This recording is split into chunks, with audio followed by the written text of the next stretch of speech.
প্রিয় দর্শক, আসসালামু আলাইকুম। পৃথিবীতে সব থেকে নারীরা বোকা। পৃথিবীতে নারীদের মতো বোকা মানুষ কেউ নাই। কেন বললাম? একটুখানি দয়া করে ভিডিওটা পুরোপুরি দেখবেন, তাহলে বুঝতে পারবেন।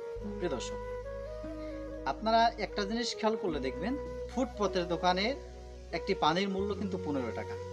আর ওই পানিটাই আপনি যদি কোনো দামি রেস্টুরেন্টে যান, একটুখানি দামি রেস্টুরেন্ট, সেখানে গেলে কিন্তু 20 টাকা রাখবে। আর যদি 5 স্টারে যান, সেখানে কিন্তু 25 থেকে 30 টাকা রাখবে। কেন দাম বাড়লো? এর জবাব একটাই আসবে, কারণ জায়গা যেরকম দামটাও সেরকম। ফুটপথের দাম ফুটপথের মতো, আর দামি রেস্টুরেন্ট, ভিআইপি 5 স্টারের হোটেলে সেখানে দাম সেখানকার মতো। একটা নারী এই বিষয়টা যদি ভাবে, তাহলে নিজেকে নিজে সম্মান দিতে জানে, নিজেকে নিজে সম্মান করতে জানে, নিজের ইজ্জত নিজে বুঝতে পারে। এখন কোনো নারী যদি এই জিনিসটা না বুঝতে পারে, নিজেকে অবহেলা করে, নিজেকে যদি ফুটপথের কোনো পার্সেল বা ফুটপথের কোনো খাবার মনে করে, যে যেখানে মশা মাছি পড়বে, ময়লা পড়বে, ধুলাবালি পড়বে, এটা মনে করে, তাহলে নিজের ইজ্জতকে নিজে শেষ করে দিল।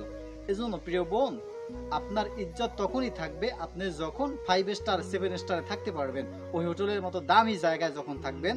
অর্থাৎ ইসলাম মোতাবেক যখন আপনি চলবেন, যখন পর্দা মেনটেন করে আপনি চলবেন, তখন আপনি দামি। আর যদি আপনি পর্দা মেনটেন না করে চলেন, সেই ক্ষেত্রে কিন্তু আপনি ওরকম ময়লাযুক্ত। এখন কি আপনি ময়লাযুক্ত থাকবেন নাকি দামি হবেন, সিদ্ধান্ত আপনার নিজের। অবশ্যই কমেন্ট সেকশন খোলা রয়েছে, আপনাদের মূল্যবান কমেন্টগুলো আপনারা করে যাবেন। প্রত্যেকটা মা এবং বোনকে বলবো, ইসলামের সঠিক বিধানগুলো মেনে চলেন এবং পর্দা বিধান মেনে চলেন। দুনিয়াতে উপকৃত হবেন, দুনিয়াতে সম্মানী হবেন, আখিরাতেও দামি হবেন। আল্লাহ তাআলা প্রত্যেককে বোঝার তৌফিক দান করুক। ভালো থাকবেন, সুস্থ থাকবেন। আসসালামু আলাইকুম ওয়া রাহমাতুল্লাহ।